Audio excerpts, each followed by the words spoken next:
state adult recording, like, oh, wait. Come up here with you so I can hear. I can hear it back there. President, I'm gonna need you to get help if something comes up. Okay, that's fine, Wait, Okay.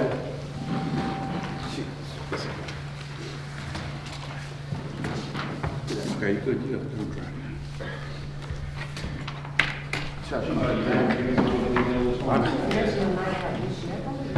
August. It's August and also the October. Susan said she got it? I text her. Well, I'm saying, she said, I thought she said, okay. I don't know, I text her. All right.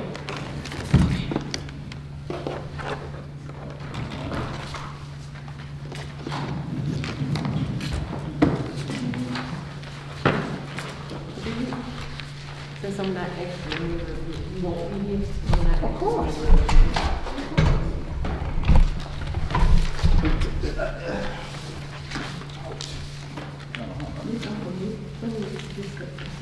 National night out. Was this your? That's what I told you.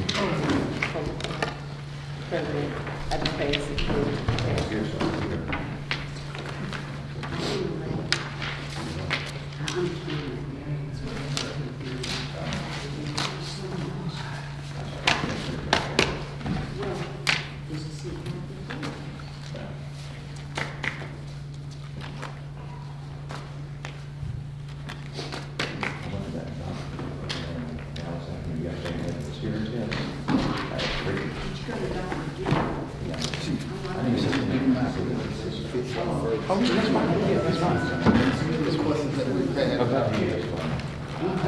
Lisa, I mean, I'll have to refer to him anyway, so he's got.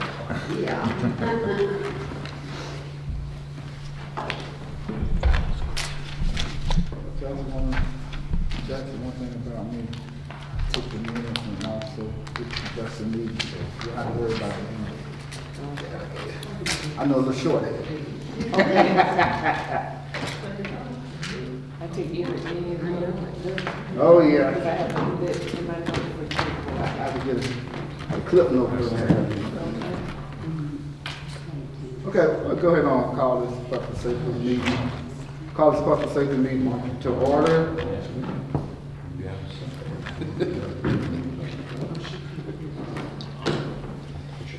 Fitz, you got your thing? Okay, Mr. Henry. Okay, we're going to call this public safety meeting to order.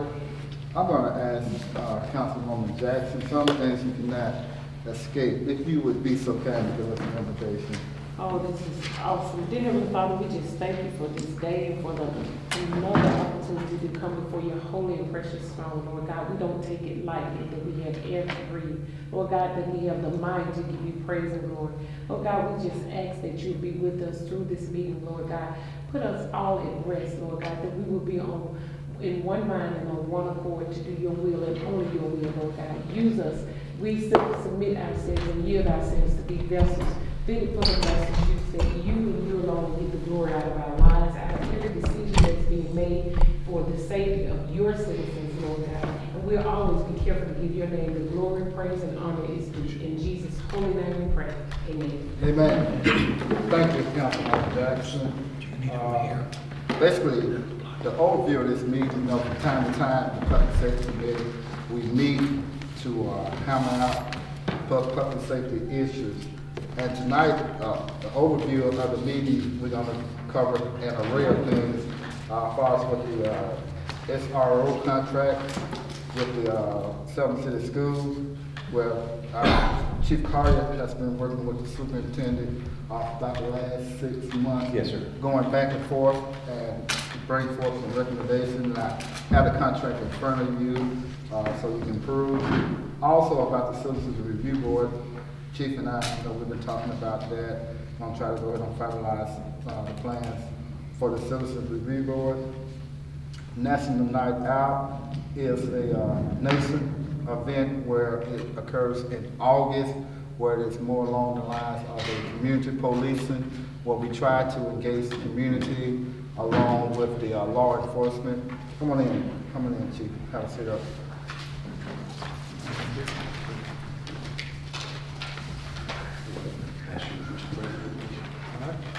And also, we're looking at our topic, both chiefs, about the upcoming public safety forum that we would be presenting to the public. Part of that forum would be made up of, the chief of police, fire chief, social work, mental health, to basically, it's coming springtime now. It's gonna be a lot of outgoing and people in the community walking back and forth, and students gonna get out. Hopefully we can address some of the issues. And last but not least, we have public safety concerns. I'm gonna yield that for both chiefs.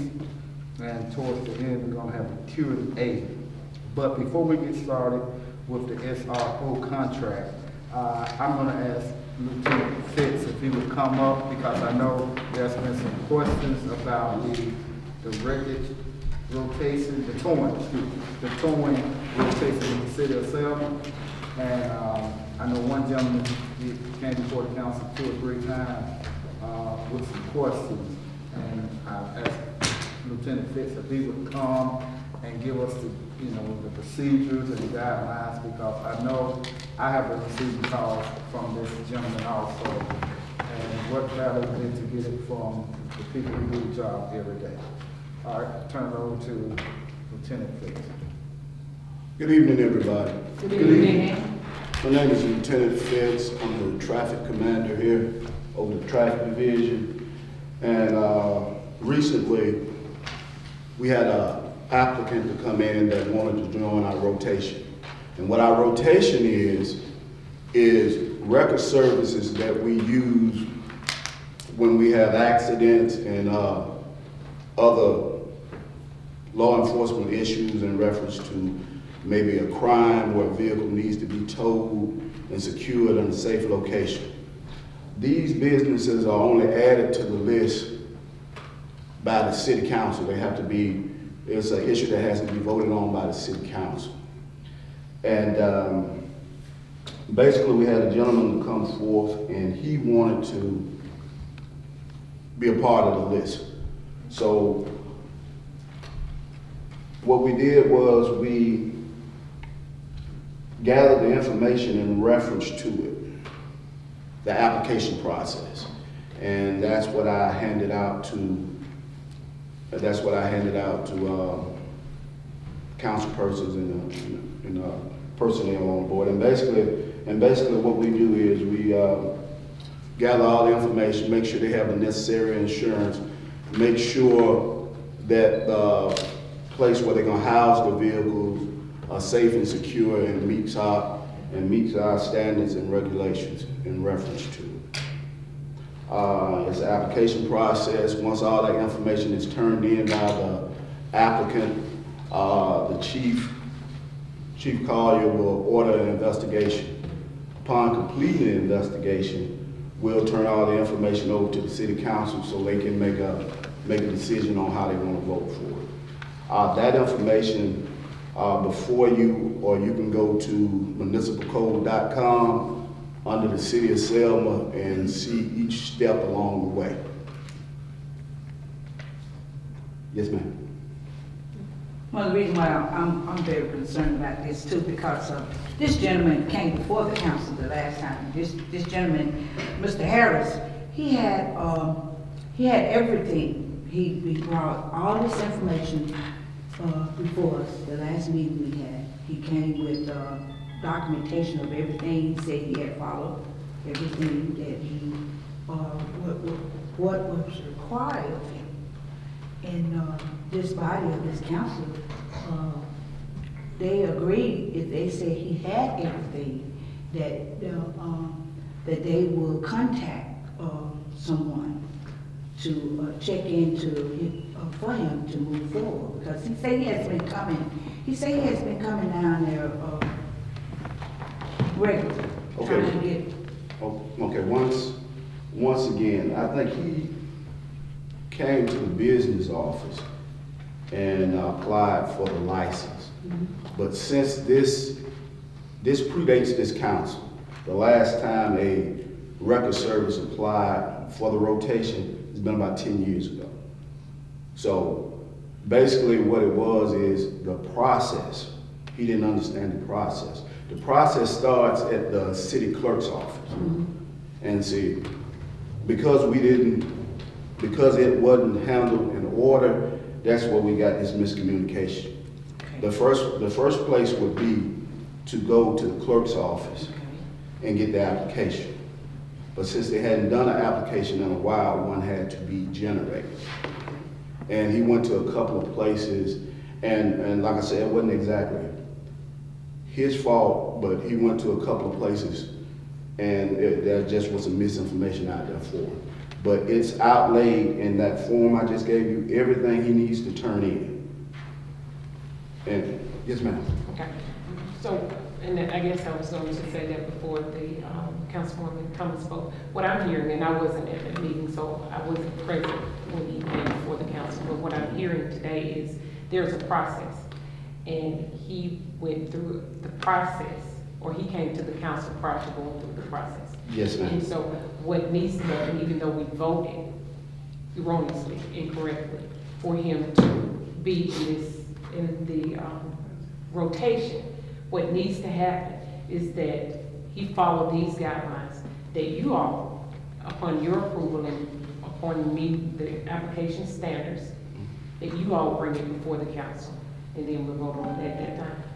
Yes, ma'am. Is that my understanding of the process? Yes, ma'am. Okay, and so if we voted, we made. Well, basically what we voted was, voted pending that he The approval completed process. Okay. the process. And so you'll bring it back when he actually completes the process, and Yes. that's the way it should be going forward. Yes, ma'am. But everything that's put forth in this, Application is done. that's what he needs to bring to us. Once he brings it to us, we'll do our investigation. And then we'll bring it before the council, almost the same way we do. It's a lot more detailed, but almost the same way we do a liquor license. So what, in essence, what you're stating is, when he's ready to move forward, you'll let us know. But once we all on the same page, and he generates all the information that's in this application requirements, we'll start our investigation. Upon completion of our investigation and the approval of the chief, that package will come over to you all to vote on. And that's the procedure, that's the order. Okay. I don't have the information in front of me. Let me prove it right quick. Application. Do we have to go by the tax and license also? Is it the same? That's just to pay for the license. Yeah. But all those steps are included in the Everything's application included in process. it. May I ask one other question? Go ahead, ma'am. What is your rotation once they're actually, the approval process, and prior to this gentleman and whoever's already in the rotation, how is that done? Can you explain that? Basically, right now we have, if I recall, we have 3 rotations. We have A1, we have Al's, and we have Tony's. Those are 3 rotations. And basically what happens is there's a list at communication. If there's an accident or a criminal act in which we need to impound a car, what would happen is we would ask for a rotation, not knowing, because we can't suggest who we take. We ask for a rotation, and who's ever at the top of the list, that's what they call, be it a wreck, a criminal act, or just a person who doesn't know who they want to tow their car. So, specifically, if I'm just reiterating my understanding, we have 3.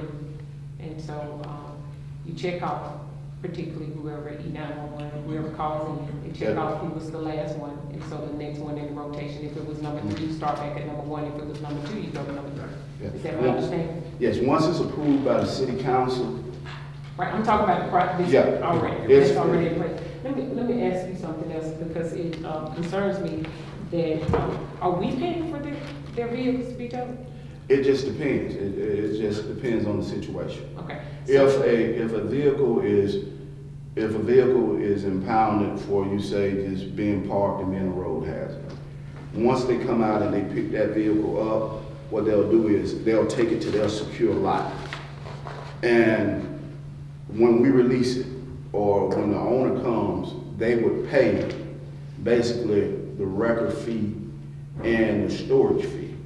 And in that application at the end, they tell you you have to provide your price and what you're gonna charge for this, what you're gonna charge for storing, and it has to be fair. That's just based on the ordinance. But in a criminal matter, say if we had a vehicle shot into, we would have that towed. If we didn't have the necessary room at headquarters to secure that vehicle, that towing company is gonna become a part of our chain of custody with it. They'll take it and they'll secure it in a safe location secure location until our evidence tech and our detectives can come out and process the vehicle.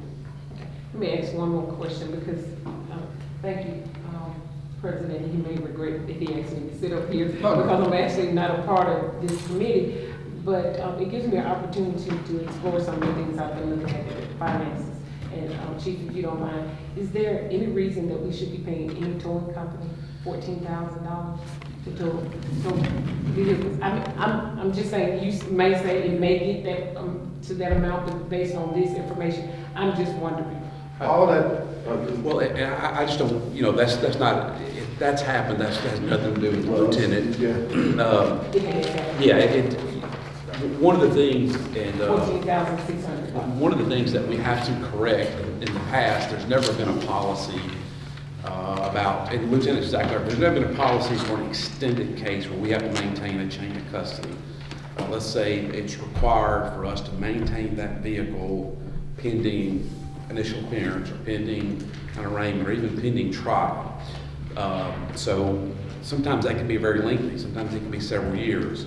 So there's been rare circumstances. We've had one recently where we've even had to negotiate it down because it was enormous. And fortunately, the tow company negotiated it down. What we've got to look at in the future is perhaps bidding that out to say it's a flat rate. We'll give everyone a chance to bid on it. It's a flat rate. And if you hold it for a year, if you're holding it for us now, not the situation the Lieutenant's talking about, a case where we're prosecuting it and we need the evidence held in a secure location, we're looking at bidding that out where it's one flat rate as opposed to so much per day where it gets into be 14,000.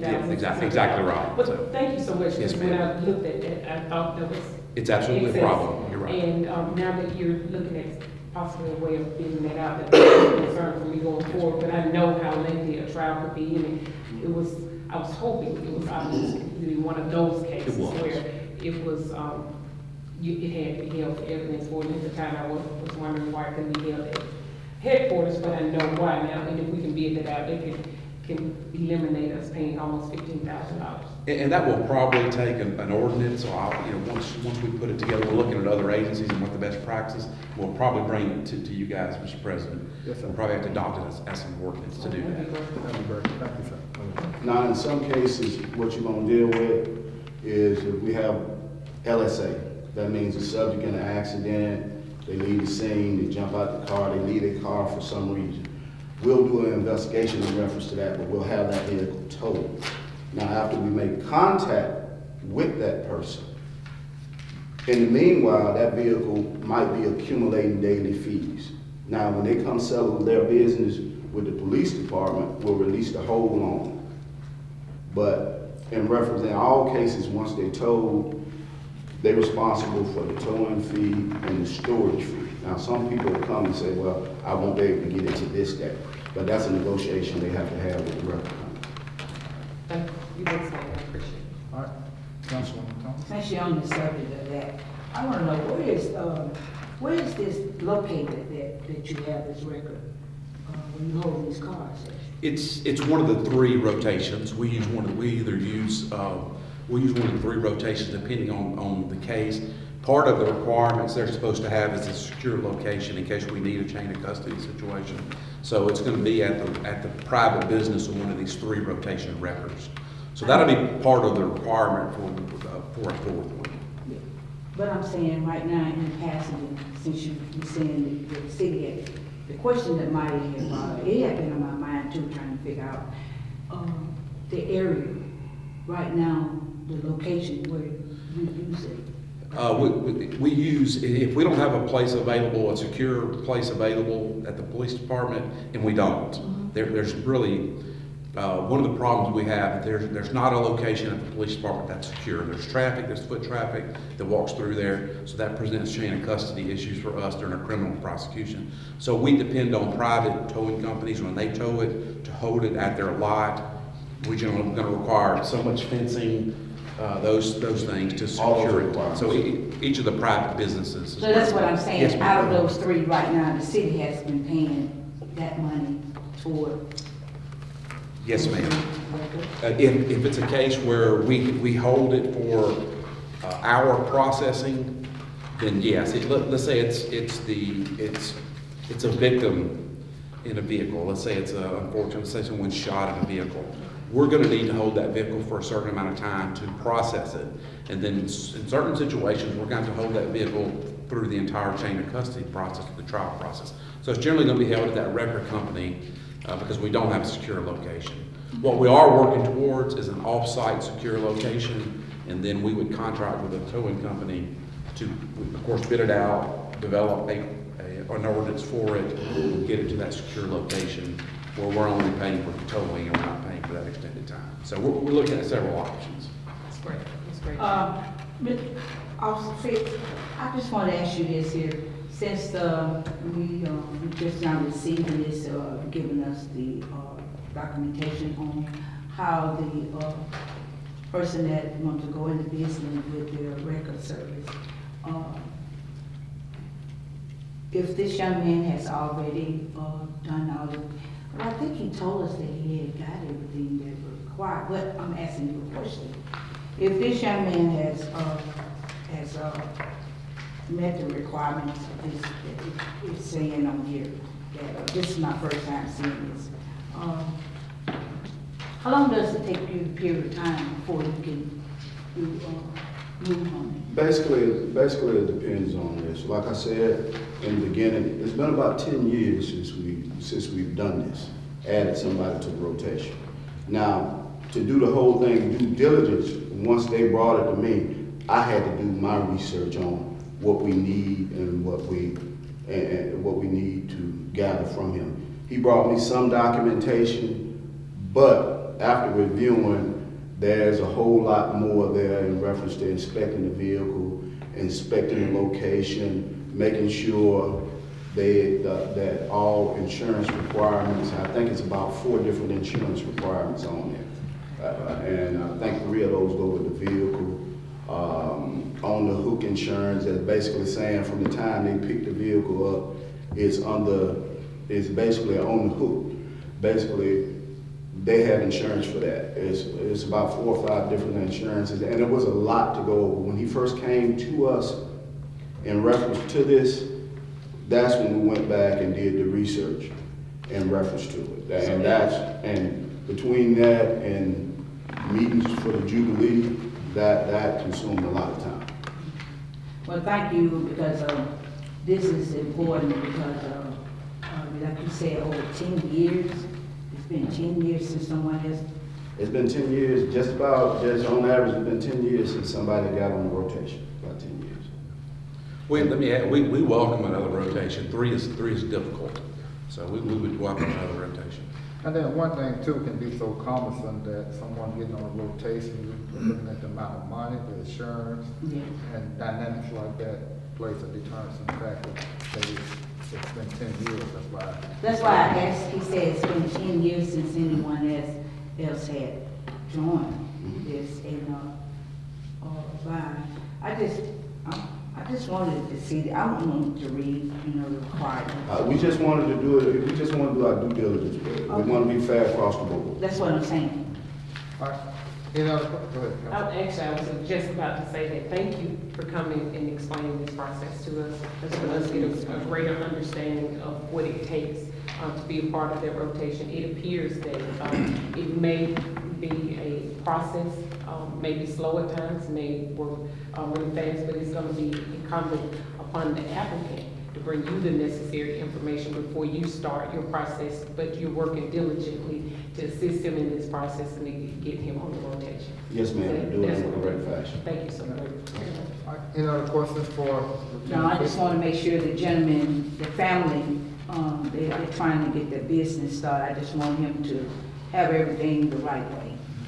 Well, go ahead. Something I want to point out to you and to the individuals in the audience. Lieutenant Fitz was responsible for handling traffic coordination for the Jubilee. This is my third working as chief. I've worked it before with the state. What I can tell you from the traffic standpoint, this was by far the smoothest. And Lieutenant Fitz, I don't know what time he came to work, Thursday or Friday, but he worked almost entirely through the Jubilee. And he needs to be recognized for the hard work that he did. Thank you, Lieutenant. This was by far the best during my tenure that it's happened. So thank you. I have one more question while you're here, because they told me that you are over, you do all the signing off. You know, when you come for your accident report, I got your information on how many days and Yes, ma'am. all of what's required. But I know they say you're just the only one. I think since he's the only one, because a lot of people have accident and they be waiting on a report. Because I just want to say this, it took from January, I think it was the 25th of January, and it was almost 30 days before I got the report. And Well, that doesn't, and I don't want Lieutenant, let me be clear. Lieutenant Fitz is a traffic commander, and he handles traffic accidents generally during his working hours. He is the first traffic commander that I've seen. If there's a wreck, he'll come out on his off day and work it. But he's not responsible for all traffic accidents. If it happens during shift, let's say if he's not working, if it's overnight, then patrol will handle it. They generally have 10 days to turn it in. that's what I'm saying. Yeah, and if it goes past the 10, a lot of times if the officer, let's say Lieutenant Fitz is an accident reconstructions, he has the highest level training you can have an accident investigation. Whereas a patrol officer may not. He may just have the base minimum. In fact, most have just the minimum. So a lot of times, if reports are being reviewed, there's mistakes found in those reports. That supervisor has to send that back, whether it's Lieutenant Fitz or someone else, and that slows the process. So the 10 days is if everything is done correct and it's smooth. If it's delayed, and I'm not saying this is okay, it's an area we need to correct. I can tell you as a trooper, we have 3 days, but we have 10. So if there's a problem, if there's an error, and keep in mind our patrol officers, a lot of them are young officers that are in their first couple of years. They make a mistake, their supervisor has to correct it, it has to go back, and then it can extend that time frame. And saying that, Ms. Jamie, 30 days is unacceptable, and Yeah, we'll because work with it holds up you moving insurance. forward on your accident report trying to get your car. And it's happening with a lot of people because they asked me, and I told Corey about it to our chairperson that we need to find out, I went and got the information and I read it. And I told Corey, I said, say 10 days, but I say after 30 days, if he's the only one that has to sign off on it, to look, because they said he has to sign off on it. And basically, and basically in a lot of cases, each case is different. But basically, if that person doesn't give the correct information, or the information is not necessarily correct, because we got a lot of people ride around, sometimes the tag switch, sometimes just you change insurance companies. You might not have a proper insurance company on there. And once we do all this, we still have to send it off to DPS and let it come back. And then, and also in some cases, we had a lot of officers, we had some officers to leave, and we have to go back in those cases. If there were errors, take those reports over, do a little investigation to make sure everything is correct on. But saying that, I've just been, the job is not overwhelming. I've just been doing it since about October. And it's just catching up, it's just coming up to speed with it. And then we have our events going on at the same time as Christmas parade, Jubilee, other things along. This is just that time of year. But everything should smooth out after it, and the process should speed up. And he's being humble. He's had to go back and basically re-investigate accidents. where officers have left the agency or left the department. He's had to go back and reinvestigate those accidents. Not saying that's the case in this situation. It should be getting better, Ms. Janie. 30 days is unacceptable, but it should be you should be noticing a difference with Lieutenant Fitz saying. And that's all I think the citizens should know. If you put out, you tell us how many days we expect to get an accident report. Yes, ma'am. And that's the reason why the citizens are entitled to know if you hold I don't get a report in 30 days or past 30 days, they need to know. And this is why they asked me, and we on public safety. So while you were here, and Oh, that's fine. In a lot of cases, like I said. but they really need to know. They really need to know. And they really find out, because they at my office door at 8 o'clock. Yeah, and they be fussing about Do they this. bring you coffee? Oh, no. They bring me Okay, any other questions for Lieutenant Fitz? Well, Lieutenant Fitz, let me thank you for coming to the Public Safety Committee. And one thing that I gather from this is the fact that information is pivotal. Yes. And it dispels the myth that a lot of times, that's out there. So hopefully this could help so we move forward with the rotation. Are there any other questions? All right, thank you. But like I said, if anybody has any problems with it, they're welcome to come to my office, we'll sit down, we'll get it rectified. Thank you. And Lieutenant, again, I want to say thank you for the work on the traffic. Big kudos from the chief. That's good. All right, thank you. Thank you. Next on our item, SRO contract with Selma City Schools. I have been talking with the superintendent for like the last 3 or 4 months, but Chief Collier has basically been corresponding with her.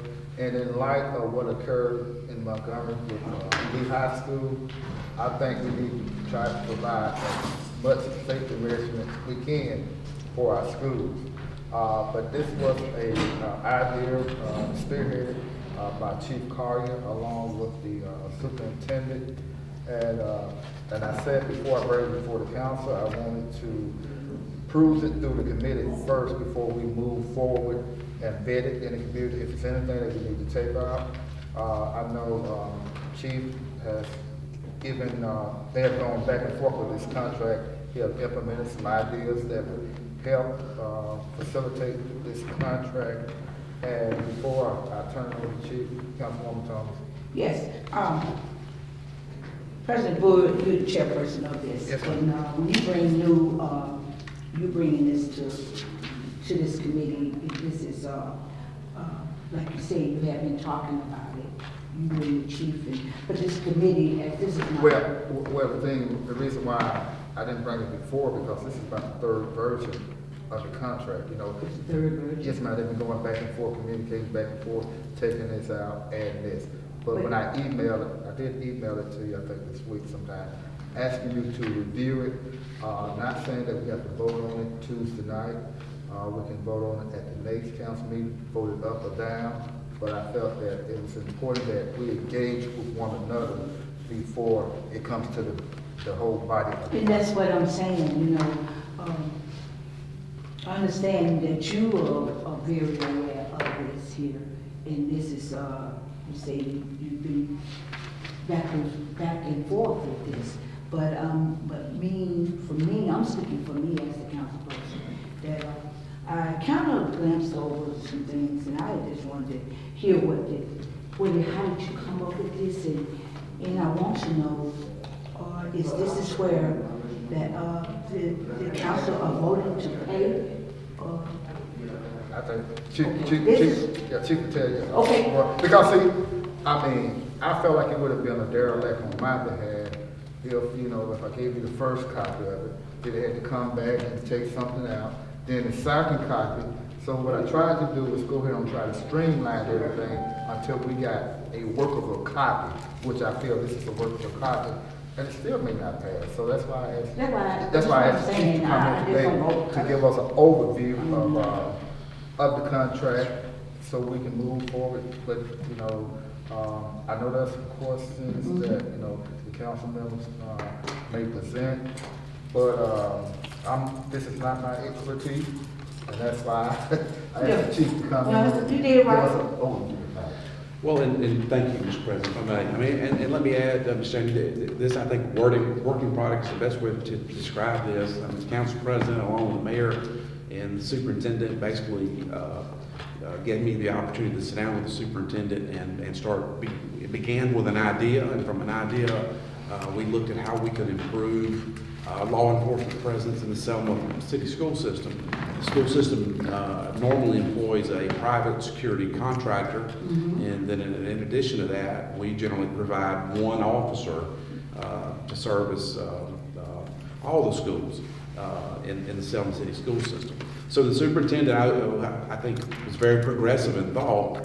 You know, the trend around the state is going to SROs, to school resource officers, which are generally sworn officers from the appropriate jurisdiction to be present at the school. So in sitting down with the superintendent, we looked at some best practices around the state and what other school systems are doing. So what was proposed, as opposed to them paying the contract with private security that they're paying, we originally had an incident, I think that kind of kicked us off, at RB Hudson, where the security walked out for the day.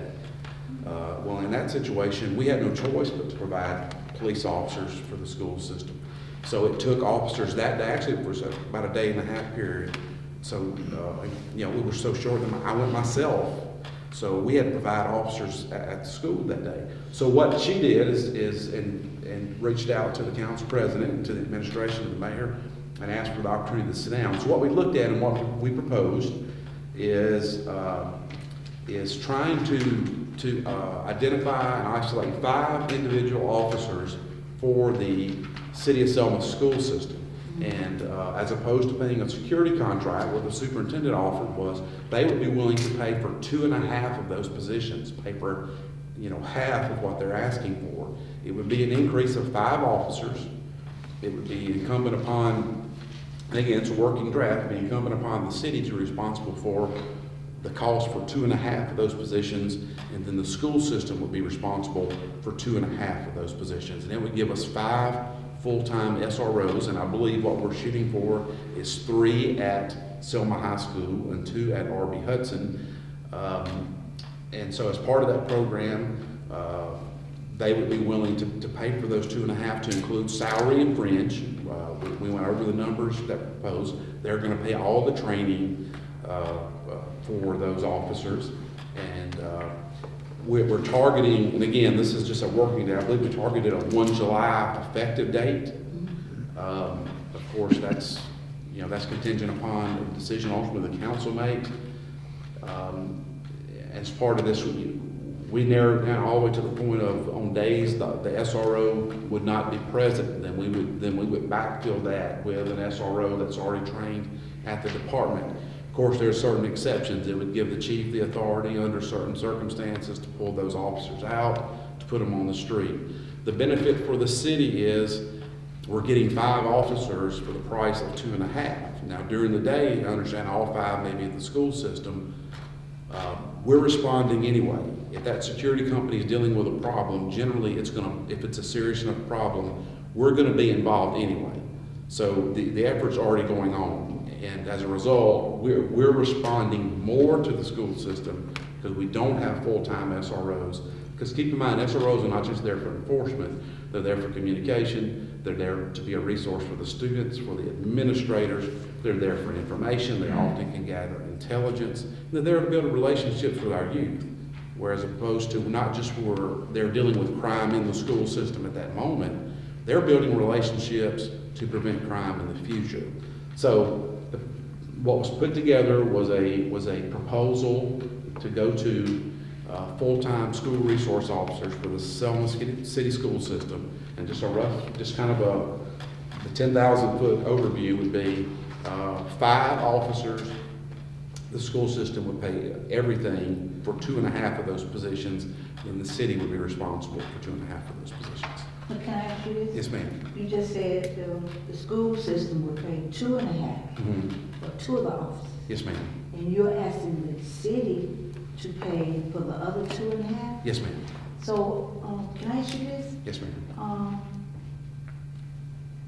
The funding for the other 2.5 officers to be paid for what funding are they gonna come out of? It would require an additional, funding for an additional 2.5 officers as So well. you're telling us that can I ask you this?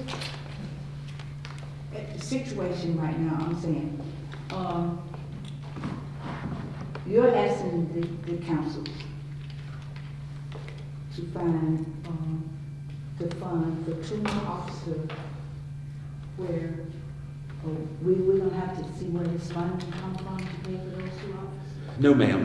What I'm asking you is to look at a proposal that was brought forth jointly by the City of Selma and Selma Police Department and the Selma City Public School System with the superintendent, to look at a way to provide SROs to the school system. I understand that. Yes, so it would require an additional funding for 2.5 additional So that officers. means, that's still saying we would have Yes, to fund that salary For for two. those other 2 officers. For 2.5, yes, ma'am, it would. Yes, ma'am. Also, too, we need to keep in mind, you know, I'm not advocating one way or another as far as with this contract, but the bookends of a city's public safety and school system. And those are 2 critical pieces. And I hope that we can look forward to, see what we can do to have a medium to see what we can do as far as, let's not let 2.5 police officers be a hindrance factor, because they would still be on the street. Oh, absolutely. I mean, they would be fully trained, A-post certified officers, and yes, we would utilize them as police officers as well. Because see, one thing in the past that I've witnessed as far as with the security guard, they're not A-post certified. They don't have any arrest power. And, you know, and as far as with the police officers being in the school, it's a bonding with the students, and they get a chance to look at the police officers in a different It's a very good point. a different area. Because, you know, it's like community policing within the school. Very good. Chief Collier, I think this is a wonderful concept, wonderful idea. I love school resource officers. I love prevention. I love getting the children the young folks connected with law enforcement and giving them positive interactions and getting the lines of communication open. Love everything about SROs. In fact, when they first started doing SROs, I was over working in Montgomery as the administrator of Children First and helped do the criteria and things like that. And I was wondering if any grant funds had been explored with you all or with the school system, because I know there used to be grant funding available. I don't know, I'm out of that loop right now, but it went through the schools. There were like 2 or 3 different streams for the Department of Education for school resource officers. And I know DOJ has some funding for them too. So. As you know, the Alabama legislature has twice taken up or put together blue ribbon committees to look at school safety. And in 2 circumstances, there's been at least the discussion of bond money, a floating bond. Part of that would be to hire SROs. To the best of my knowledge, as of now, that money was never appropriated at the state level. I do believe it is on the agenda to be addressed again this session, to provide funding for everything from hardening a school, whether it be the proper structure, the proper cameras, all the way to provide for the SROs. Okay. As far as the school system, I don't want to speak for them. It's my understanding that they would look to pay from their perspective as opposed to that security contractor. And keep in mind, you bring up a very good point, Mr. President. If that security guard deals with an incident, we're going to be involved anyway. We're going to have to be called Sure. in. So, when you think it is the cost of 2.5, it is an addition. I agree with that. But you're getting a force multiplier of actually 5, and on top of it, you're keeping patrol officers on the street. I'm not having to pull patrol officers off the street to go answer a call in the school system because that resource officer is already there. I was wondering too, I'm sorry, I'm not answering. Also, another thing, I was wondering if we might be able to explore Homeland Security as a possible funder for something like this. because there have been so many incidents at school, and I know that that's on our minds. Yeah, Constantly. the Homeland Security grant is called the State Homeland Security Grant Program. It has been cut roughly from '02, right after 9/11, to around 35 million, to right now it's about $1.5 million a year. So that funds I both see. Aaliyah's school security program and the small part that goes out. Even though that money has to have an 80% local allocation, the days of distributing out locally just don't happen anymore. I got you. With the exception of the assistance firefighter grants. Okay, so safer grants. And I just want to say this, I appreciate the work that you've done. I know that it's lost on a lot of people, a lot of the things that you have done here, and it's myriad, a lot of the things you've done. It's thankless, people don't know about it, and we appreciate it. I appreciate it. But, and I appreciate this, but I do have to make this statement. Given the financial, I do have a problem with the finances. We have people laid off. We need police officers on the street where we have so many incidents. And because people are feeling unsafe in their neighborhoods and in their homes. And also, we just voted to let them keep an allocation that we were unaware that they were getting. So they're the benefactor of the city's largesse of almost $500,000 a year that really, arguably, they really might not should be. But anyhow, so those are things that I want to mention and bring up. But I think that this is not a bad use of funding and money, but it certainly would behoove us to double and triple and quadruple our efforts at making sure we have folks on the street, because that continues to be a pervasive issue. And if I can just add, it's not lost on me. I understand that we've laid employees off, so I don't like to come and ask this and bring this to you. What I will tell you is that I will actively engage this legislative session if they revisit the bond issue for school safety, or even any funding for school safety. We'll be involved, I promise you. And also too, Father, Councilwoman Thomas, is there any way maybe a truancy grant? It's possible, Mr. President. I haven't thought about that, but I will look into it. Councilwoman Jackson and Councilwoman Thomas. I want to say initially that I concur with both the president and my fellow colleagues regarding the sentiments with the officers and with the need for school resource officers or their sentiments regarding how useful they may be.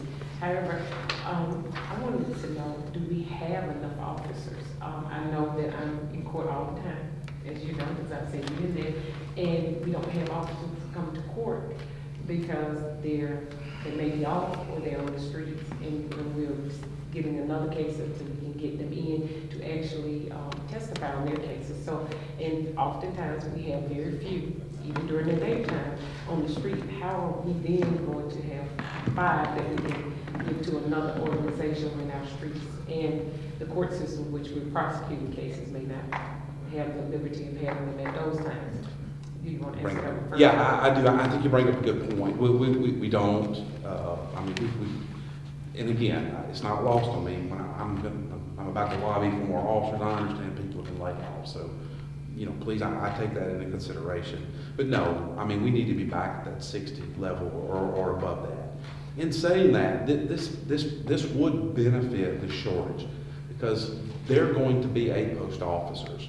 So if the situation merited, I would have the authority within the contract to pull them out, even if it's on a short term. Now, there's details here that requires me to stay in touch with the superintendent, the principals, to engage with the council president, with the mayor about pulling officers out. It gives the ability.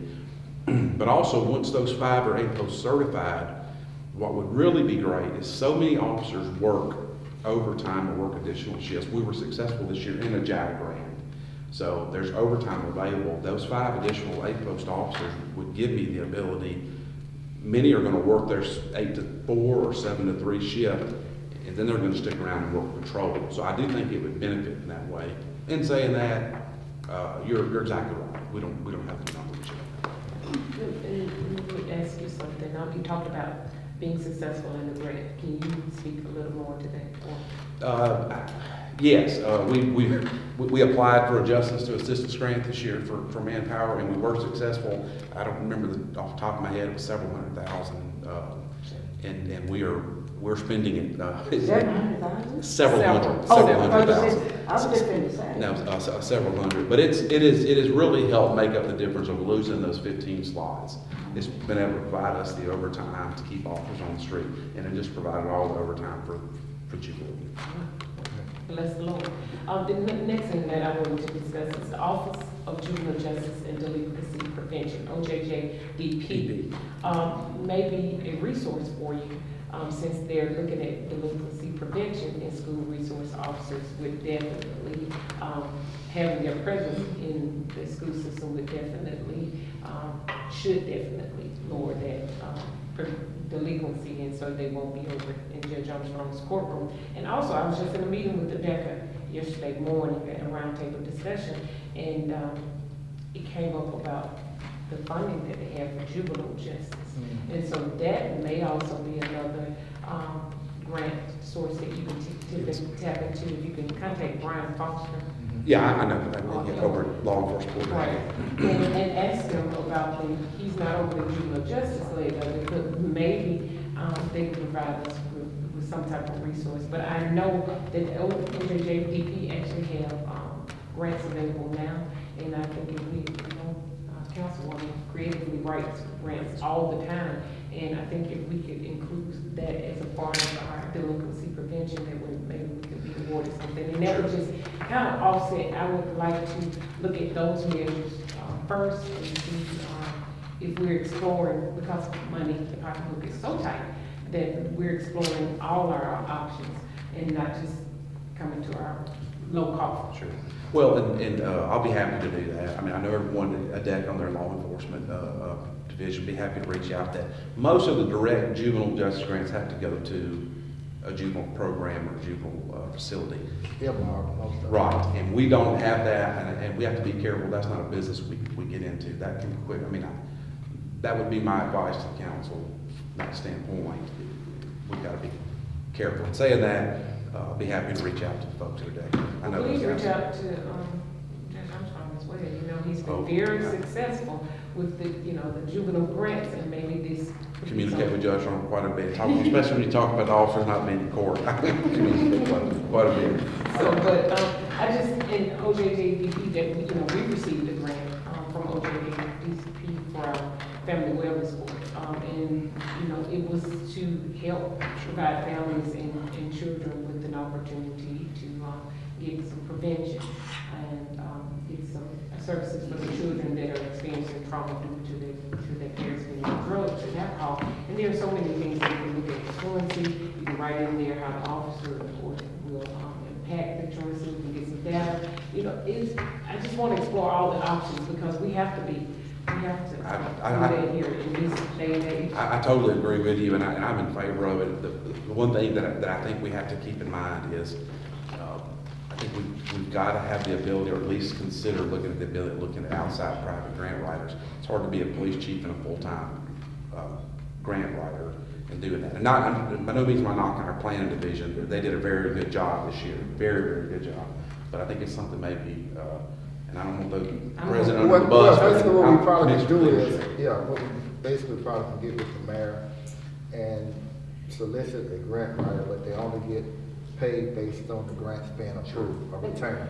And I can speak to that. Actually, Councilwoman Thomas and I went to a lead training, their annual training this past May in Montgomery, and they actually had someone that spoke at the league about doing grants, and they do it all over the state, and they're league approved and league backed. So it's individuals that are legal approved? Well, it's an organization. She was a graduate. She went to law school, became a lawyer, and said, you know what?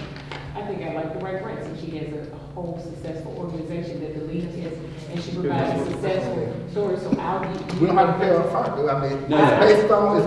I think it's all merit based. Okay. I mean, All right. you gotta get it before you can pay. Yeah, okay. Well, the city, couple of years ago, I know, hired somebody, they were just Yes. gonna pay her a flat Yes. fee, and we didn't get any grants. Yes. You incentivize it, if they're paid that M&A.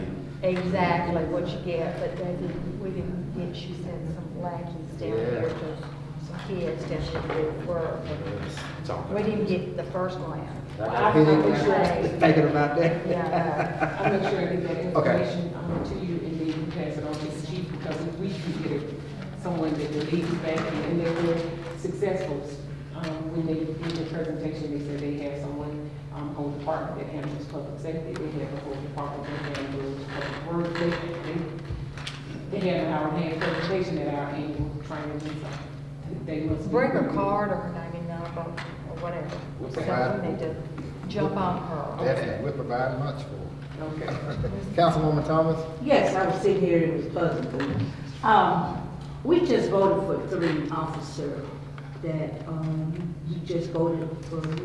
5 are these- legislators. Yes, but are these the guys that the APO, That's 2 of them, right? those are the 2 guys right That's there? 2 of them. Yes, So, but I thought that when we voted for them and you said you had the slots, you had the money there to bring these guys on to Houston.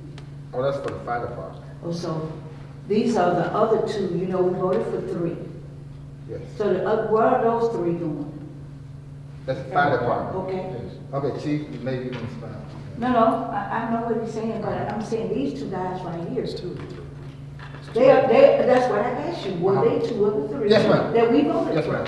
So, I know Mason and Chief Pittway. then this is why I asked you that. Mhm.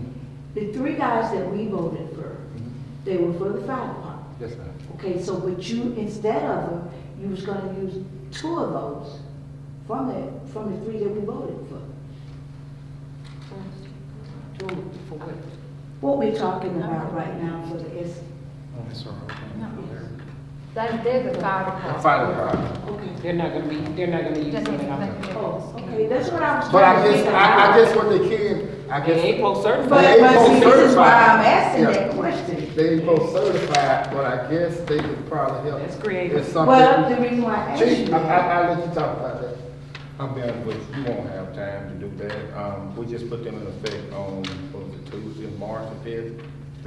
Had a house fire the same night, their first day there. We had 2 individuals that both have been transported to UAB with burn.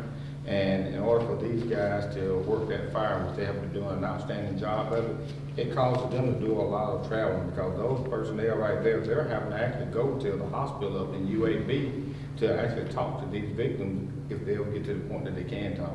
So they won't be able to be tied down, because that's where they gotta get their statement. No, I didn't, I wasn't using it. I was trying to figure out where were these 3 guys that, we voted on. That's Where were As you? far as the fire department, that's 2 of them, Chief Mason, Chief Petway, and then, Chief Bird will be in. When did he work? We work He tomorrow. works tomorrow, that's those 3. But I guess, you know, if you can correct me, Chief, if I'm wrong, but when we go into the clubs or something, they can go in with the police department with the head I don't count. know what they're gonna do. I mean, it was on that list that I Yeah, I gave you have it, yeah. all, with their job title, when I gave you all that stuff, it got everything on there, that what they able to do and what they can't do. Well, and one of the, I think one of the benefits from a public safety standpoint, in the past, we can't enforce the fire code, and they can't either, but now they have more fire investigators and they can.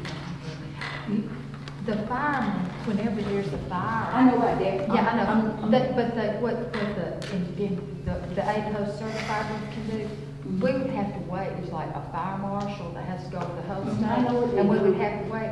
So these APO certified, they have the enforcement powers that the state fire marshal does, that they can investigate. So it speeds up the process. I wasn't talking about that. That wasn't what I was referring to. Oh, I thought you didn't know. No, what they I know were what they're doing. supposed to do. Okay. My thing was, My bad, I misunderstood. I was trying to find out, since we voted for them, that, it was saying the money was there. You know, you saying that these slots, this what was told to the council. You understand where I'm coming from? The council, it was told to the body of this council that we had so many slots there, that the funding was there. And they were. They were, still are. it's in the police Yes. department, I mean, the fire Fire department. department, yeah. Yes. So that's what, I can go outside and get you, actually what it comes up to and stuff, you actually had, there was like 20-something openings. And what we did, we actually took 2 of the firefighter slots and combined them. In the beginning, firefighter makes $28,000. 2 slots came out to be $56,000. In order to get those guys up to their starting salary, we combined those 2 spots, and we still was able to have like $7,000 something left over. Okay. Right, the money was there from our slide, it did not generate any additional revenue. Okay, and then I have another question, President Boyd. Also with the police officer, you know, don't have the total amount there for what we paid for the salary for the other police officer. Why couldn't they use that money that's there, that you're supposed to have the total amount, since you need these guys to be in the school? Well, we're allocated this year 45 positions, and we have that many officers. Anytime we don't have as many as we're allocated for, that money is used for overtime to make up for those slots. Well, can I say this? Yes, ma'am. Since I've been here, I was told so many different things, and this is what I want to say. For how many officers? This year, 45, But in the slots. past, it's been 60 slots. Okay, This year's there were 40. 60 slots. Yes, ma'am. And you had 45, you got 45 officers.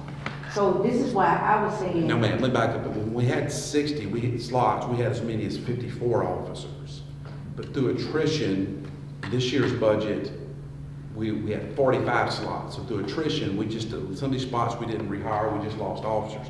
And when we had 45, when we had 60 slots, those extra slots were used to pay the overtime for officers. Okay, just like we just lose 3 officers. No, we done lost more than 3. We lost maybe 5 or 6. Okay, that I know of, okay? If we done lost 6 officers, and at this point, where you were paying them, they were getting their salary, why can't, with those 6 officers being gone, and you haven't, have you hired any officers lately? We have every slot filled this year. Wait, sir, I'm talking about recently this year, we've lost, we will. I know, but we went from 60 slots to 45 slots. So I had 54, when we were at 60, we got as high as 54 officers. And then as we lost officers this year, due to budget cuts, and again, it's not lost on me that over 60 people were laid off. So I'm not complaining, but I'm saying we went from 60 to 45. So through attrition, we just didn't replace some of those slots. So we're back around the 45 slot. And so I'm a little confused. Yeah, but in our budget, this is what was said to us, that, nothing is supposed to go like in the fire department or the police department now. I'm sitting here now at this budget, and, the things that we needed for the police department or the fire department, they were supposed to get it. We didn't touch. We didn't touch anything. Our slots were cut to 45 slots. Do you mind if I speak to that? So Chief, you kind of thrown me a little bit, because when we looked at the budget, the information we were provided, I know what you all stated, and I asked for something specific to that, we never got it. And the information that we did get was not the same information that you all asserted. And so when we looked at the 60 slots, we said, okay, we're gonna take this money that was generally allocated for 60, we're gonna actually give them what they can come up to and what they can meet. And then if they come back before us, we're gonna amend the budget. So we do not want you not hiring officers and because let me, I need to there are clarify only that. 45 slots. We're- So you we're- said we have not hired because No. of attrition, we have not hired. So please don't make that error. We're still hiring. I mean, Okay. we will hire. But what I'm saying, I think what she's saying is, you know, if you had more than 45, or you had 60, where are those 5? We're back down to around 40. I'd have to check day to day. We're around 44, 45 officers. We're in the process, we're trying to hire continuously. And then also, Chief, this body of this council, we gave up $5,000. Total $45,000. $45,000 toward this police department.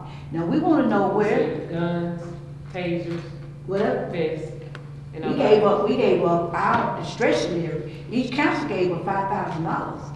And, you know, I understand what you're trying to do, but when you come to the body, asking us for more, you know, to cover too. Yeah. Well, if you're telling me that you'll get me to 60, No, we're not I talking promise you, about. I will get us back to that number. No, we're not talking about us, we're talking about money wise. That's what I'm talking about. when you ask the council, you know, you just asked us to cover the body to pay for two officers.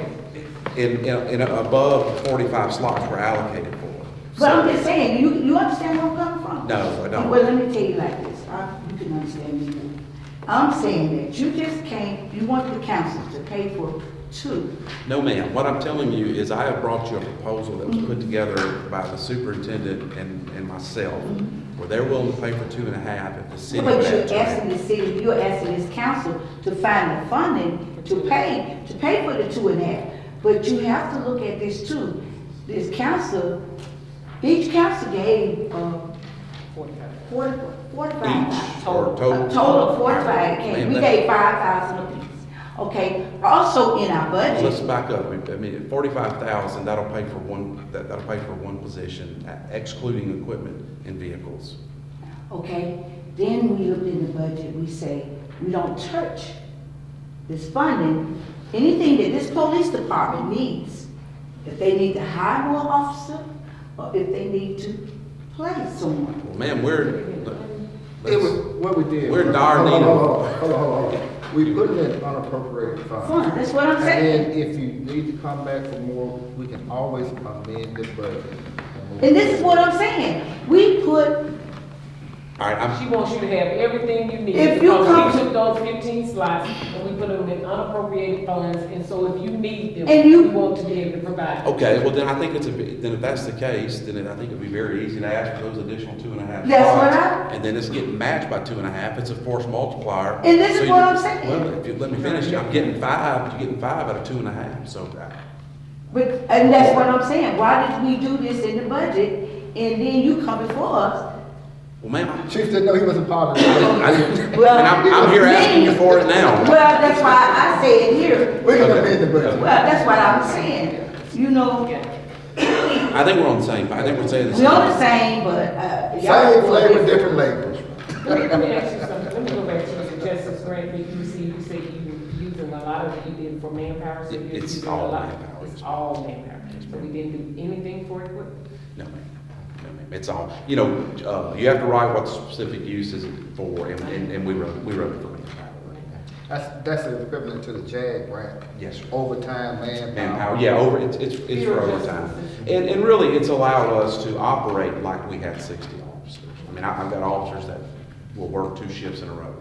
And that's saving us the overtime. Oh, it is, oh, absolutely, absolutely. We That's a also huge need- saving in the city. Okay, so, when I spoke to Decker about some equipment, they made me aware that you actually received the BJA grant, and that I should look at what you all are receiving in there, because they don't want to duplicate.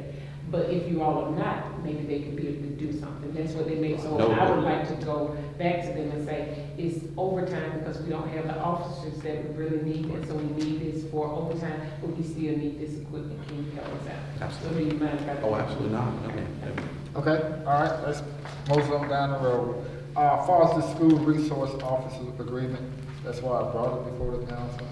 We're not gonna vote on it tonight, we're not gonna vote on it Tuesday night. Just wanted to hammer out the logistical things, and hopefully we can come back, because they only need about July. July 1st. So we still have some time. And I think we could push that date even if we need to, Mr. President. Well, the councilwoman has given I us. just told you, we did it in the budget, so what do we say, what do you plan on doing with that money? If you say it was gonna be used, like we said, public safety is public safety. We can Yes, amend the ma'am. budget, What- like we just did What- with the Right. fire As investigation. we're amending budgets, make sure that we're making sure that the money is in the coffer, because, you know. just It was because there it's- when we did it. It was on paper. It was on when we did paper. Oh, well. It wasn't in the bank. Well, can you So we check gotta the make sure bank it's and in the bank, so we gotta get access to that, to make sure it's in the bank before we allocate it to be with the school system or anywhere else. Because we can save it whatever we want, but if the check bounces. Since Nobody that be wants it. bouncing now. Lane's turn.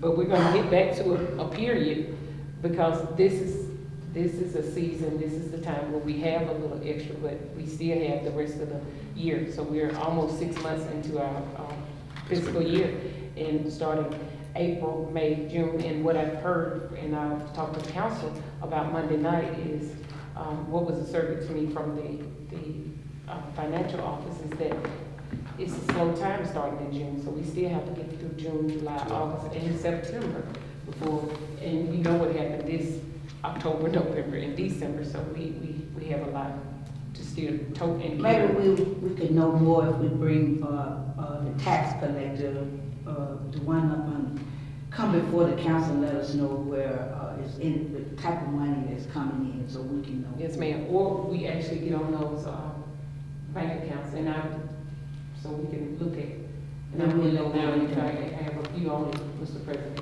to look at that and bring you all a copy each council meeting, Mr. President. Okay. So, let's make sure that we're gonna have the money, or that, it's forecast that the money may be there before we move forward. I think each of you have a copy of the contract, and again, as the president said, that's a working draft. If you have any suggestions, Mr. President, okay, if they reach out to me directly, and I can make the changes. So I can share that with the school board superintendent. That's fine. Okay. All right. Anything else, Chief? Thoughts with the contract? No, sir. I feel like I've been arrested and read by my brother right here. 608. Okay, moving on down. Citizen Review Board, Chief, you know, we've been talking about. Yes, sir. The Citizen Review Board, not so much as to patrol the police department, but more in advisory and community policing involvement. Yes, sir. I guess for about a year or so, we've been discussing the possibility of a citizen review board. Keep in mind, in Alabama, a citizen review board cannot impose discipline upon a police officer. That's under the Police Officer's Bill of Rights. However, it can act in an advisory position to the chief, whether it be advisory as far as what the priorities are in the community, or advisory as far as interaction between the police department and the community. I think that is now at the pleasure of the council. There are many models out there. I can put together some best practices or what the recommended models would or could be, and make a recommendation to the council. But it's ultimately a body that you would have to create. And let me say that, it's something that we favor. And that was a good thing, because many times citizens don't get a chance to speak, because they don't get a chance to speak about what goes on in the community, or what suggests what could be done. And I do have, they are waiting on President Brewer to pull this together. In President Bowie's defense, he has pushed this. He has been an advocate for this really the whole time since I've been chief. Well, the citizens are waiting on him to call a meeting, because when he first told us. That may partly been my fault, ma'am. I've had to do some research there. He didn't call him, he has been in complete communication with me the entire time. And I think that is good, because we have so much is going on in each ward that it's something about, I want to express this to all of you. Go ahead. When they're dealing with the community, it seems like the Selma Police Department, and people don't hear these people. And it takes someone out of our community to, besides the council person, to stand with people, making it better, safer in the community, asking for you to hear us when we call about what's going on. Well, ma'am, we're actively engaged. I do a weekly radio show. We do a monthly coffee with a cop, and the first month we had 3 people show up. So I would encourage you, March the 26th will be the second at the coffee shop on Broad Street. Ms. Smith was gracious enough to host this. It's a very informal setting, gives them an opportunity to meet the officers. It's really not programs, kind of a meet and greet. You know, sometimes people don't want to ask a question in front of a crowd, so those informal And settings. then they want to feel safe, because, you know, sometimes when the officer, they tell you things, sometimes the officer, they go back and tell. They tell who told them. So, you know, people have to get out. I want to back up for a second. If I've got any officers doing that, I need to know about that. I have a hard time believing I got officers that are disclosing information given to them by informants. Well, If that's the them to case, feel I want to know comfortable. who it is, and not only are we going to terminate them, we'll seek to prosecute them. I have a hard time believing I got officers doing that. Yeah. And also too, to follow, Councilwoman Thomas with the chief, I know the chief and also Councilwoman Youngblood has been very instrumental in the Weed and Seed, program, and it's almost to fruition now, hopefully within the next few months, where it would also help with the Citizens Review Board, but it would be more the seed side of the weed side. So I must give, kudos to Councilwoman Youngblood and also the chief for help facilitating that process. One of the programs, sir, we're going to bring in, we're looking at is a program called Bridge the Gap, and Mobile PD and the U.S. Attorney's Office started it, and it creates a program where high school age or young adults, and there's a regular routine meeting and dialogue between the police and young adults, and we cover everything from how to behave on a traffic stop, what we expect during police interactions. Most importantly, it just creates an environment where we get to know the young people in the community outside of the law enforcement contact. Yeah. All right, any other questions? You heard that? Next, we're looking at the National Night Out, which is a nationwide program where police officers, public safety, fire department, first responders engage in a night out with the community. We can either have it as a block party or a centralized location where it's a family event, but also where information is disseminated, where they encourage you to start neighborhood watch program. It's 2 times during the year. You can have August, I think August 3rd or 4th, and then October is the other month that we can try to do the National Night Out. But hopefully, in talking with both chiefs to see can they help coordinate this. We had to submit for it to register to make Selma part of the National Night Out, but it would be facilitated, by Chief Carter and also Chief Stevenson. And it's important that we get the community buy-in also to be part of this night out. I know the surrounding areas, I know Prattville, Montgomery, it's especially in August, most of them happen in August, and if you would look at the news, it's A lot coinciding to start like this school. yeah. Councilwoman Youngblood, Councilwoman. I think I had her hand up first. Okay. It doesn't matter, but I asked, because I remember, not being a part of the council, but being a part of Ward 3 and going down, Tremont and getting there, what is that? That's not Furnace, but, right there before the church, we would have the National Night Out, and we would have state troopers and police officers and, of course, our firefighters, and it was a wonderful evening. They had face painting, they had barbecue food, the children actually enjoyed it. I just walked down the street, and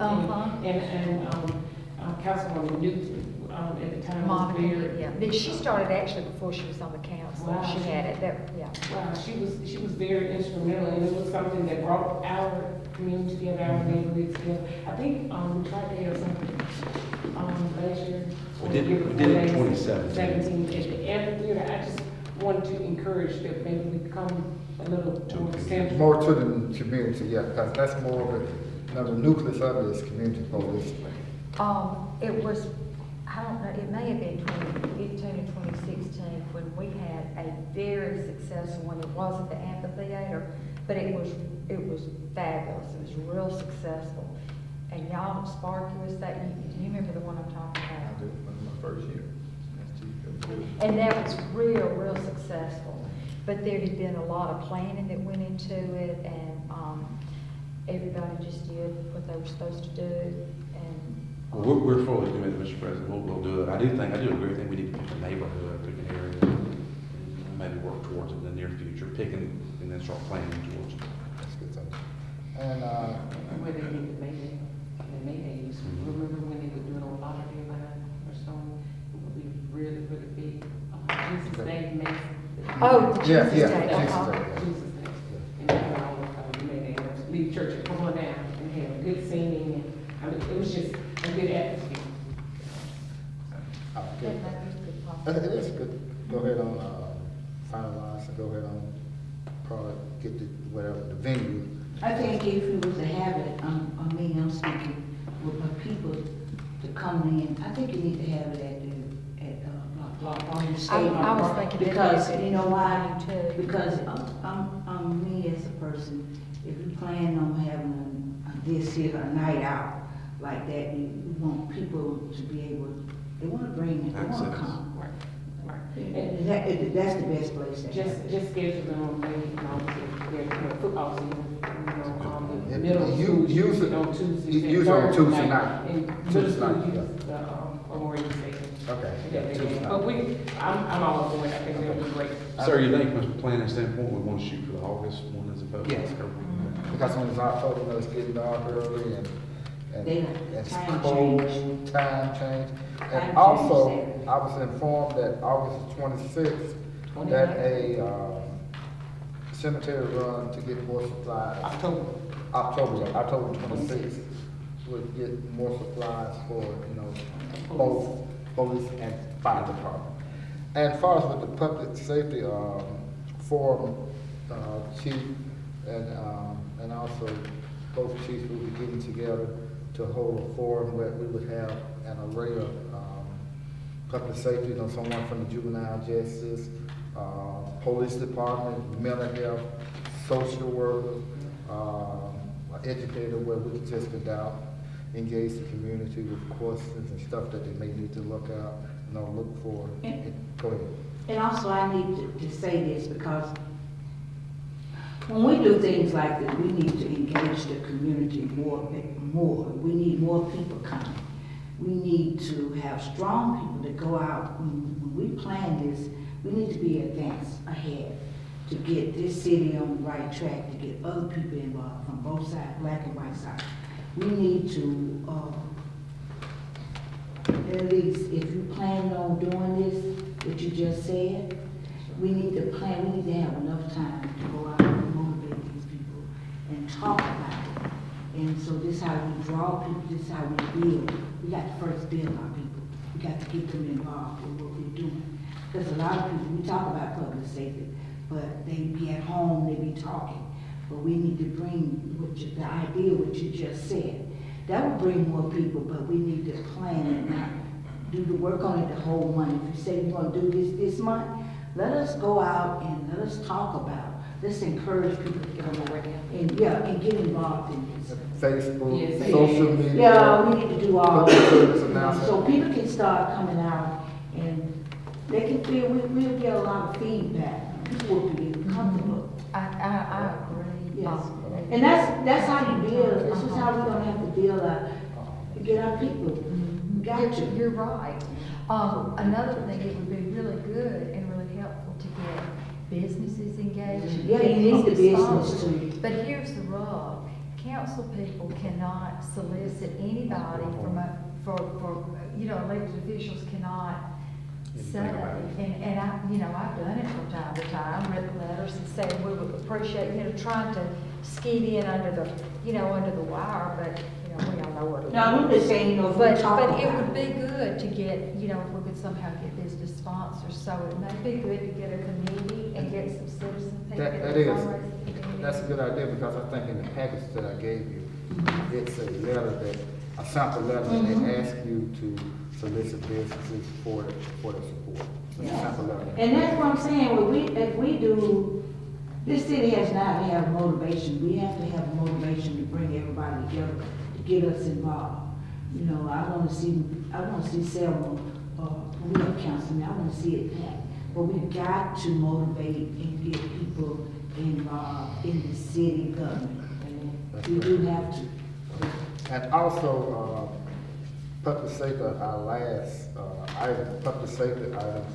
I know in the past that Chief, we have met with the club owners, and I think we need to revisit that, where we invite all the club owners in, go over the ordinance laws with the security, and also, Chief, with your fire investigators, probably designate a time where we can invite them back in. We have the club owners to sign in, we go over our ordinance, so if something were to occur in the club, they can't say that the city, didn't engage them during a meeting. Also, each club for the last 5 or 6 years, they're supposed to submit a security plan to the chief of police. Chief of police would review the security plan.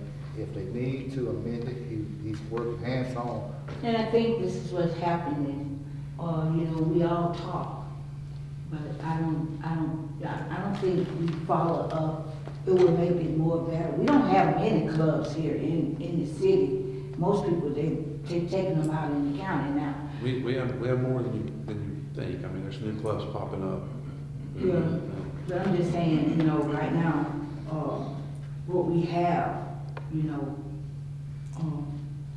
if we stay within what we're supposed to be according to the bylaws tell us that we're supposed to have, I think it'll be a lot better. Not too many people want to go anyway. But I think, we're just fulfilling our obligation on the municipal side, where they can get a chance to ask the chief, both chiefs, up front, then, then after something were to occur. And I know Chief Stevens, each club should have a head count. They should have it in their business. They should have it in their business, how many people should be in there. And as far as with the capacity, that's a key ingredient now that we do have 5 investigators, but they can go in now with the head count. Yes. So, I look forward to probably within the next month or so, prior to it's getting hot now, where both chiefs, meet with the club owners and go over. Also, the council passed an ordinance that each club, the security cameras, we need to also go in and make sure that the security cameras are working too. A lot of them might just have it up there, but may not be functional. So that's something that definitely go out and check and look at that also. And also, I would like to, I like to say this too. Public safety means a lot to the city right now. People are afraid. It's going to get warm. Which problems with the gun violence we've been having. We just want. We used to have patrol. It says that, I was reading up something, the ordinance of the city of Selma, for many years.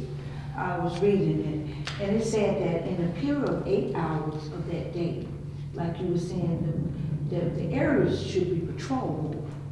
It should be, if you got, the buck up in my there, look like they should patrol. We have 8 areas, 8 wards, and it look like we should see in a period of time, during that 8 hours of that day at home, you should be able to see a patrol car go through the neighborhood. You should see a patrol going all over that entire ward. If it ain't number one, if you got an officer out there during that daytime, look like we should see patrol more. And people feel safe when they see patrol. Yes, ma'am. We're patrolling the absolute best we can. I mean, we generally try to have an officer for each of our individual precincts. Certain times we have more than that. We utilize our special operations unit to do surveillance in certain areas. We're doing the absolute best we can. We have to triage. We have to respond to calls. Yes. And when we had gotten the call volume down from averaging 100 per 24 hours. And think about what I just said. 100 calls for service in a 24-hour period. We had gotten that down to 60. That's starting to get back up again. But the President's right that as it gets warmer, we will absolutely get And we definitely need it because you got the morale right now up on public safety. People are very upset. They even talk about the leaders. They're saying we don't do what we should, but we do what we can. We respond, and we just want people to know that this public safety committee gonna do what they can do. And by being, you gotta open up, you gotta have a relationship with with everybody, so we can make people feel safe again. Even the children. And also too, I think we're taking a step in the right direction on Tuesday night, passing that gun ordinance. It's on first reading now, but it's gonna be up for a vote on Tuesday night. And also, I've talked with, Chief Carter, that's some things that he did not reveal now, but, within the next few months, it will curb some of the, crime in the ward. I hope so, because, I don't like to see the babies and the children, they don't know when you're gonna set it off or you out there playing basketball. I've seen it too many times in my area. And it affects the children and it affects the adults. Well, as the president said, ma'am, we have two programs that are just beginning. I can't talk about it, it's law enforcement sensitive. I can brief the president to a certain amount, and I do. I can brief the mayor. Can't tell you, there's programs going on. I mean, we're gonna be one of the 2 or 3 spots in the country utilizing these new programs. And also too, before turning it over, would like to thank Chief Stevens for moving forward with the initiative of the fire investigators. It's best to have some in-house, you don't have to worry about, going to Montgomery for a fire investigation. And timing is essential, but to have somebody on spot, that would hopefully alleviate a delay. But again, thank you, Chief. Any other questions, Councilman? Anything you'd like to say, man? Well, yes, actually, I'm gonna check with the mayor, and I wanna get approval that we can come before the council, and we can actually present it to the mayor, the council, and all the citizens.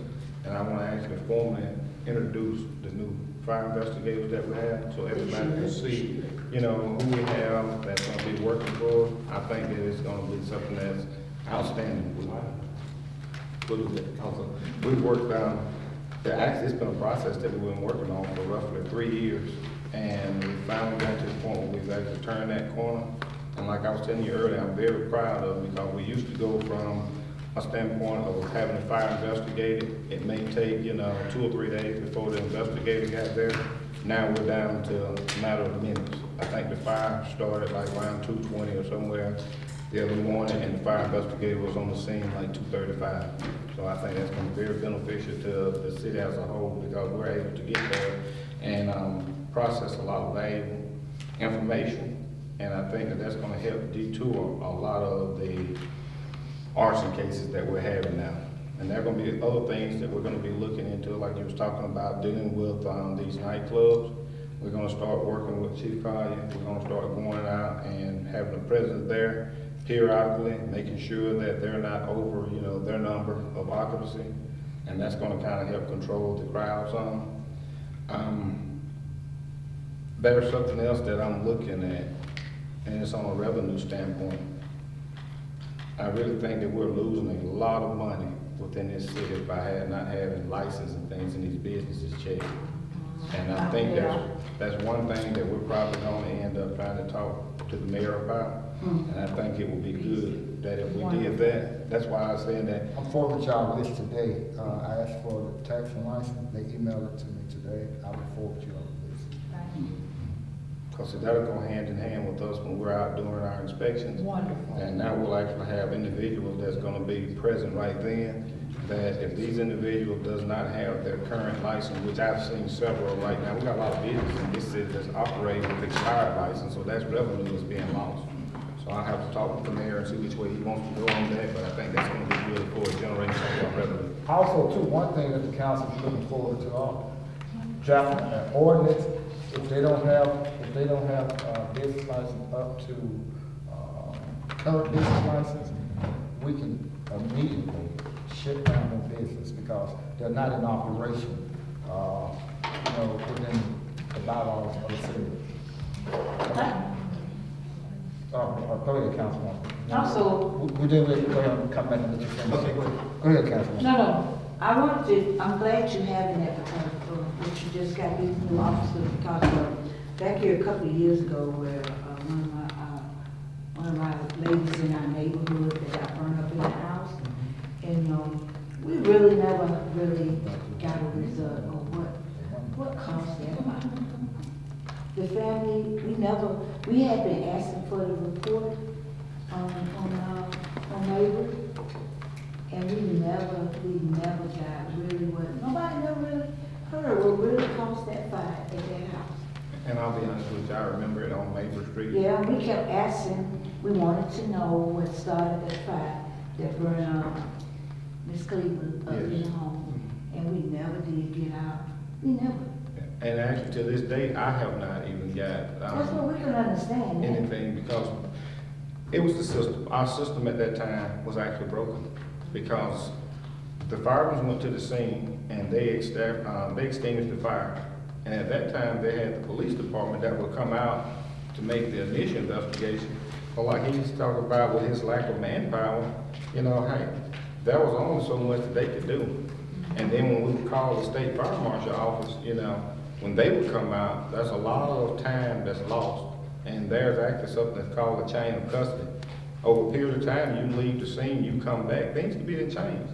And it actually sat there at the state fire marshal's level, you know, so we didn't have no control over it. All we did was actually fight the fire, and the end result came from the state fire marshal's office.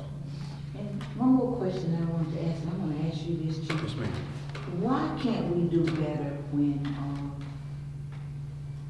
we lost victims, in other police departments, I noticed, I was doing a little research, when victims get gunned down, you know, when people get shot, murdered in this city, why is it that we don't have anyone, that comes out, communicate with the family? With the family? Yes. Yeah. You know, like if an incident happened, your son got murdered, and for months and months, the family waits to hear something, or they be trying to follow up, or, well, why don't we, who do you have in the department? It's a, I used to do that. victim service. When I worked in the DA's office, even before, if there wasn't even a case in the DA's office, because a lot of times there wouldn't be, or it would be a long time,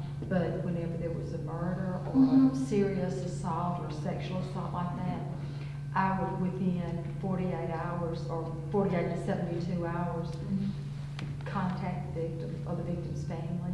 And that's what I want us to work on as the public safety. But to answer your question, when administrations change, then funding priorities change, and we've been through several presidents, you know, since then, and funds have gotten cut. So, and funding has been diverted. They used to fund, and I don't know what the Alabama, I don't know what they've done. I don't know if it still funds a full-time VSO position. But here, it's even for 5 counties. So, and it's, since then, crime has gotten a lot worse, but that's something that we need to do some grant funding for. That's something maybe we can do, grant funding. Yeah, That's more on the human services side. It is, of, exactly. you know. But other cities have. Other cities don't But- have a third of their workforce laid off, you know. And then you can also look at, maybe we can talk with, Hoffman and Health, because they are in our budget. Maybe we can do something with them and have them That is come a out. wonderful Yeah, idea. Yeah, we because need they to already do in the that. budget, but that's more of a. But I'm just saying. Yeah, you're right, but that's we more of a need to human do that. Yes, human we service do. side. We Yes, do we need to do. do that, that is, because it's just like, It makes a when huge people, difference. it's gonna make a big difference. One of the new ministerial associations, that's one of the partnerships that we were talking with them about, is providing that. That's generally provided as a victim services officer in the DA's office, and what she's saying, those positions are cut. It's kind of difficult. There is I think we're talking about the same situation. There's been a local situation. Yeah, a lot of them are ran up about that. But yes, ma'am. I mean, It's bad. I just want. Okay, all right, thank you. Thanks, sir. Thank you so much. And Chief and Chief, I Chief and want to say Chief. y'all, thank y'all. Thank y'all for your patience with us. Listen, I know both of y'all have forgotten more about fire and crime than we'll ever up here, so y'all have been real patient with us. Thank you. Yeah, okay, I'll give you some more details. We'll check out. Yes. Thank you, Tom. Next week. I want to start working with you.